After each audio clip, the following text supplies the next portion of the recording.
विदाई कब करनी है और विदाई करते समय हमें किन किन बातों का ध्यान रखना है, क्या तुलसी माता को मंदिर में देना जरूरी है, उसके बिना हमारी पूजा अधूरी रहेगी। बहुत सारी बातें इस वीडियो में हम आपके साथ शेयर करेंगे। तुलसी की विदाई में इन सब बातों का ध्यान रखना है। तो सबसे पहले तो खोइछा भरेंगे। विदाई में किसी भी बहन बेटी की विदाई होती है तो खोइछा भरते हैं। तो खोइछा के लिए सबसे अहम है दूर्वा घास। उसके लिए ये हल्दी की गांठ लेनी है और कुछ दक्षिणा, और आपको चाहिए गुड़, तो कुछ मिष्ठान चाहिए, मिठाई चाहिए, फल और कुछ श्रृंगार की सामग्री जो हमने चढ़ाई थी। इन सब चीजों को आप एक साथ रखिए अभी। और इनके लिए हमें चाहिए ये एक सूप, क्योंकि सूप में कोई भी चीज हम काम करते हैं तो हमारे लिए शुभता ज्यादा प्रदान करती है। नहीं है, मजबूरी है तो एक अलग बात है, लेकिन आप प्रयास करें कि ये सूप आप अवश्य लें। अच्छा, आप ये जो चीजें हैं ये हम किसी कपड़े में बांधकर, जैसे लाल कपड़ा है तो आपने जो चढ़ाया है चुंदरी वगैरह वो भी आप ले सकती हैं, अलग से आपने रखा है वो भी ले सकती हैं। नहीं भी है तो परेशान ना हो, एक पॉलिथीन में करके आप ये सब चीजें मंदिर में हम दान करके आएंगे। और इससे पहले जैसे कि एकादशी व्रत है, अब हम लोग द्वादशी पर माता तुलसी की विदाई कर रहे हैं, तो अब एकादशी का पारण करने से पहले ब्राह्मण भोजन का भी नियम है कि बिना ब्राह्मण भोजन के, जैसे कभी भी आप एकादशी रह रहे हैं तो पारण से पहले ब्राह्मण भोजन किया जाता है, तो उसके लिए सूखा अनाज भी हमें बहुत आवश्यक है। ये तो आप हर एकादशी पे ही करेंगे। अभी तो मान लीजिए तुलसी विवाह आपने कार्तिक मास के देव उठनी एकादशी पर किया है, लेकिन हर एकादशी पर इस तरह से सूखा अनाज बिना निकाले आपको भोजन या पारण नहीं करना है ना। तो आप इस बात का ध्यान रखें। कभी कभी क्या होता है, हम ट्रैवल में हैं, हम हॉस्पिटल में हैं, हम ऐसे किसी इमरजेंसी में हैं जहां पर हम ये नहीं पा रहे हैं, घर से बाहर है, तो ऐसे में आपको कुछ दक्षिणा 20, 50, 100 जितना भी आपका बजट है वो आप ले लीजिए। इतना भी नहीं होता तो कोई फल वगैरह खरीद कर किसी को दान कर दीजिए, है ना। तो इससे भी आपका पारण हो जाएगा। दान की भावना आपके अंदर होनी चाहिए बस।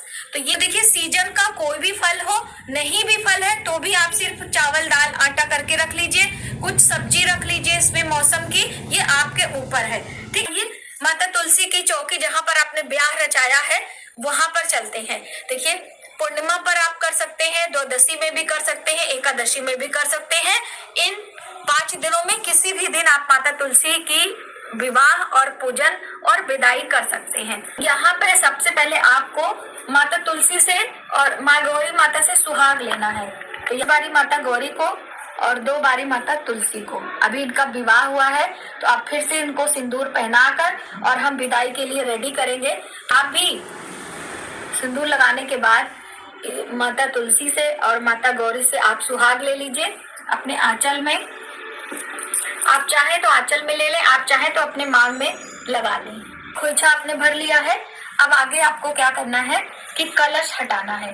तो खोइछा भरने के बाद में हम ये जो गठबंधन है विदाई करेंगे, तो गठबंधन हटा लेंगे। कहते हैं इसे अपने घर में रखने से शुभता आती है, तो हम इसे उठाकर अपने घर में रख लेंगे। जिनके घर में बच्चों का विवाह नहीं हो रहा है वो लोग भी इसे शुभता से रख सकते हैं और माता तुलसी से आशीर्वाद ले सकते हैं कि हमारे घर में नई वधू आए और हमारे घर में शुभता हो। तो आप इस गठबंधन को 1 साल रख भी सकते हैं। ठीक है, इसके अंदर जो दक्षिणा वगैरह है सब इसी तरह से, इसे खोलिएगा नहीं। अब जो श्रृंगार की सामग्री है 2-4 आप ले लीजिए। आप स्वयं सुहाग के रूप में ले सकते हैं। आप बिंदी भी रख सकते हैं, एक भी ले ले, पूरी भी ले सकते हैं। बाकी चीजें ये जो भोजन मतलब थाली आपने निकाली है इसमें हम रख लेंगे। ठीक है, यहाँ का जो दक्षिणा था वो हम रख लेंगे। जो एक हमने संकल्प लिया था, संकल्प वाला दक्षिणा ये वाला है। और बाकी जो आपने विष्णु भगवान को चढ़ाया वो भी। माता लक्ष्मी वाला दक्षिणा आप स्वयं घर में रख लीजिएगा। दीपक यदि जल रहा है तो दीपक को उठाकर अपने पूजा मंदिर में रख लीजिए। जलते हुए दीपक से चौकी नहीं हटानी चाहिए। इसे हटाकर थोड़ा सा हाथ में अक्षत लेकर प्रार्थना करेंगे, सभी आवाहित देवी देवता यथास्थान जाएं और हमारे घर में भगवान विष्णु, माता लक्ष्मी, रिद्धि सिद्धि सहित भगवान गणेश सदा के लिए विराजमान रहे। बिल्कुल सरल भाषा में आपको इस तरह से बोलना है और अक्षत का छिड़काव करना है बस। क्योंकि कलश में वरुण देवता और उनके साथ बहुत सारे देवी देवता हमारे पूजन के साक्षी होते हैं। देवी देवताओं का जब ब्याह होता है, कोई विशेष कार्य होता है, तो सभी देवता हमारे इस कार्य को देखने के लिए आते हैं। तो उनकी विदाई अक्षत से करते हैं और प्रणाम करते हैं, गलती के लिए क्षमा मांगते हैं। उसके बाद फिर एक बार जल घुमाकर सभी की विदाई करेंगे और ये जल आपको गमले में डाल देना है। अब आती है माता तुलसी के विदाई का सबसे ज्यादा प्रश्न। माता तुलसी की विदाई को लेकर है कि हम मंदिर में करें क्या करें। तो देखिए, जब आपने भगवान विष्णु को अपने घर में रखा है तो माता तुलसी को क्यों विदा करेंगे। अगर आपके मंदिर में जगह है, लोग सेवा करेंगे तो आप बिल्कुल देकर आए, ठीक है। नहीं तो ये हर वर्ष हम रस्म करते हैं और हमारे घर विष्णु भगवान रहते हैं, इसलिए आप माता तुलसी को एक स्थान से, जैसे अब यहाँ आपने पूजा किया है, आप ले जाके बालकनी में, छत पे कहीं रख सकते हैं। और ये चुंदरी आपको, अगर छोटी चुंदरी है तो इसे में बांध सकते हैं। पौधों में मंजरी आना शुभ होता है, लेकिन मंजरी देवी देवताओं के ऊपर, भगवान के ऊपर भार के समान होती है, तो मंजरी का कटिंग करना भी सेवा के अंतर्गत आता है। तो आप इन्हें कटिंग कर दें तो आपका पौधा हरा भरा रहेगा, फूलता फलता रहता है। तो तुलसी का दान बहुत शुभ होता है, इसलिए हर वर्ष इसी बहाने एक तुलसी हम दान करते हैं विदाई के माध्यम से। तो वो हमारे शास्त्रों में बताया गया है कि हम तुलसी को विदा करते हैं। लेकिन अगर आप नहीं भी कर पाते हैं तो बहुत ज्यादा परेशान आप ना हो, ऐसे घर में भी आप रख सकते हैं और उनकी पूजा कर सकते हैं। शाम के समय सूर्यास्त के बाद एक छोटा सा दीपक आप लगा दीजिएगा, चौकी हटा दीजिएगा, कपड़े से साफ कर लीजिएगा।